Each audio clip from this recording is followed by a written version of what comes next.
Man hath his daily work of body or mind appointed, which declares his dignity. With thee conversing, I forget all time, all seasons and their change, all please alike.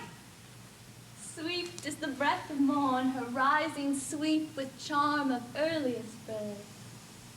Pleasant the sun when first on this delightful land she spreads her orient beam on herb, tree, fruit and flower, glistering with dew. Fragrant the fertile earth after soft showers, and sweet the coming on of grateful evening mild. Then in silent night, with this fair moon and these the gems of heaven, her starry train,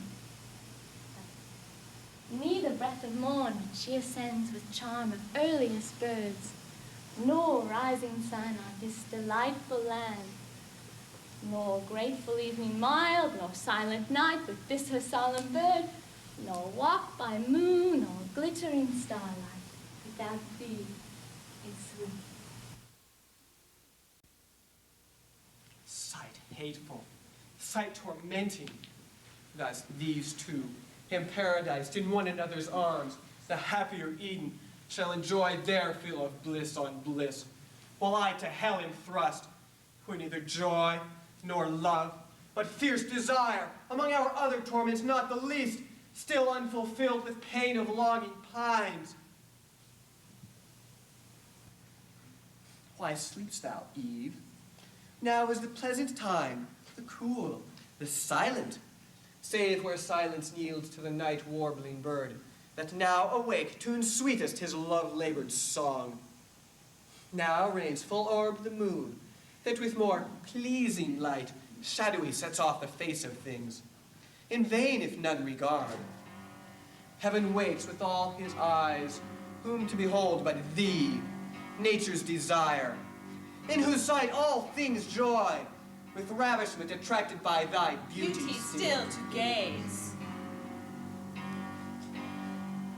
What so fair plants see I, with fruits surcharged? Deigns none to ease thy load and taste thy sweet? Nor God, nor man, is knowledge so despised? Or envy, or what reserve forbids to taste? Forbid who will, none shall from me withhold longer thy offered good. Why else set here? Sweet of itself, but much more sweet thus cropped. Forbidden here, it seems, is only fit for gods, yet able to make gods of men. And why not gods of men? Since good, the more communicated, the more abundant grows, the author not impaired, but honored more. Here, happy creature, fair, angelic Eve, partake thou also. Happy though thou art, happier thou mayst be, worthier thou canst not be. Taste this, and be henceforth among the gods, thyself a goddess, not to earth confined.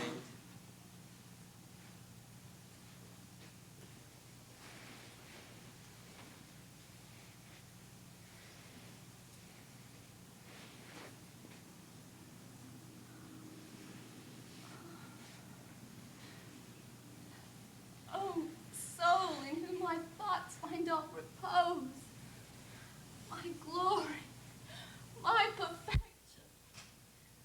Glad I see thy face and morn return, for I this night, such night till this I never passed, have dreamed. Close at mine ear one called me forth to walk with gentle voice. I thought it thine. It spoke. I rose as at thy call, but found thee not. To find thee I directed then my walk, and on methought alone I passed through ways that brought me on a sudden to the tree of interdicted knowledge. fair it seemed, much fairer to my fancy than by day. And as I wondering looked, beside it stood one shaped and winged like one of those from heaven by us oft seen. Her dewy locks distilled ambrosia. On that tree she also gazed. And then she paused not, but with venturous arms she plucked, she tasted. Me, down horror, chilled at such bold mind, vouched with a deed so bold. So doing, she drew nigh, and to me held even to my mouth of that same fruit held part which she had tasted. Savory smell, so quickened appetite that I methought could not but taste. Forthwith, up to the clouds with her I flew, and underneath beheld the earth outstretched immense, a prospect wide and various. Wondering at my flight and change to such high exultation, suddenly my guide was gone, and I methought sunk down and fell asleep. Oh, how glad I wake to find this but a dream. One fatal tree there stands, of knowledge called, forbidden them to taste. Knowledge? Forbidden? Can it be death? And do they only stand by ignorance? Is that their happy state? The proof of their obedience and their faith? Oh, fair foundation laid whereon to build their ruin! Hence I will excite their minds with more desire to know, and to reject envious commands, invented with design to keep them low, whom knowledge might exalt. But first, with a narrow search I must walk round this garden, and no corner leave unspied. Yet, happy pair, enjoy till I return short pleasures, for long woes are to succeed. Best image of myself, and dearer half, the trouble of thy thoughts this night in sleep affects me equally. Nor can I like this uncouth dream. Of evil sprung I fear. But evil whence? In thee can harbor none created pure. But know that in the soul are many lesser faculties which serve reason as chief. Fancy next, wild work produces oft, and most in dreams, ill-matching words and deeds long past or late. Evil into the mind of God or man may come and go, so unapproved, and leave no spot or blame behind, which gives me hope that what in sleep thou didst abhor to dream, waking thou never wilt consent to do. Be not disheartened then, nor cloud those looks, but let us to our fresh employments rise among the groves, the fountains, and the flowers. Native of heaven, for other place none can than heaven such glorious shape contain, since by descending from the thrones above, those happy places thou hast deigned awhile to want, and honor these, vouchsafe with us to rest, and what the garden choicest bears to sit and taste, till this meridian heat be over, and the sun more cool decline. Adam, I therefore came, nor art thou such created, or such a place hast here to dwell, as may not oft invite those spirits of heaven to visit thee. Lead on then where thy bower shades, for these mid-hours till evening rise I have at will. Hail, mother of mankind, whose fruitful womb shall fill the world more numerous with thy sons, than with these various fruits the trees of God heap this table. Heavenly stranger, please to taste these bounties which our nourisher, from whom all perfect good, unmeasured out, descends to us for food and for delight hath caused the earth to yield. Unsavory food, perhaps, to spiritual natures. Only this I know, that one celestial Father gives to all. Therefore, what he, whose praise be ever sung, gives in part to man spiritual, may of purest spirits be found no ingrateful food. and food alike those pure intelligential substances require, as doth your rational, and both contain within them every lower faculty. Wonder not then what God for you saw good, if I refuse not, but convert as you to proper substance. Time may come when men with angels may participate, and find no inconvenient diet, nor too light fare. And from these corporal nutriments your bodies may at last turn all to spirit. If ye be found obedient, and retain unalterably firm his love entire. What meant the caution joint? If ye be found obedient. Can we want obedience then to him? Or perhaps his love desert, who formed us from the dust, and placed us here, full to the utmost measure of what bliss human desires can seek or apprehend. Son of heaven and earth, attend, that thou art happy, O to God, that thou continuest such, O to thyself, that is to thy obedience, therein stand. This was that caution given thee.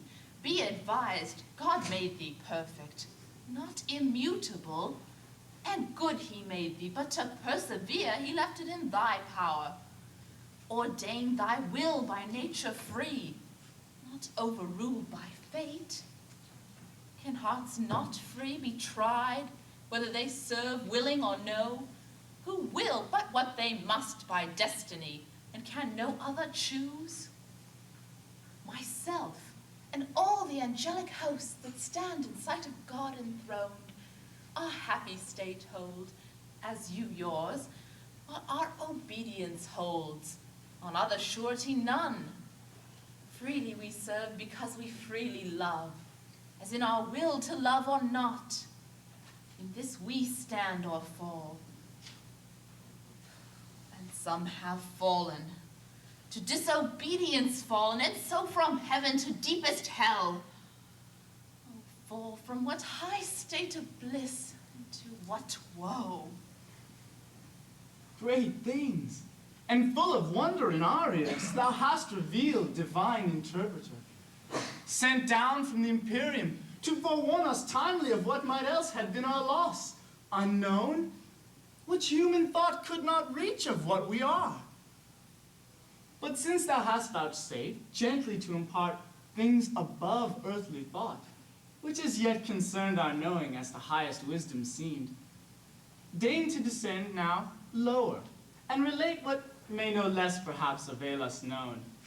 How first began these heavens, which we behold distant so high, with moving fires adorned? Know then, that after Lucifer from heaven fell with his flaming legions through the deep into his place, and the great sun returned victorious with his saints, the omnipotent eternal Father beheld their multitude, and through his Son thus spake. At least our envious foe hath failed, who thought all like himself rebellious, by whose aid this inaccessible high strength, the seat of deity supreme, he trusted to have seized, and into fraud drew many, whom their place knows here no more.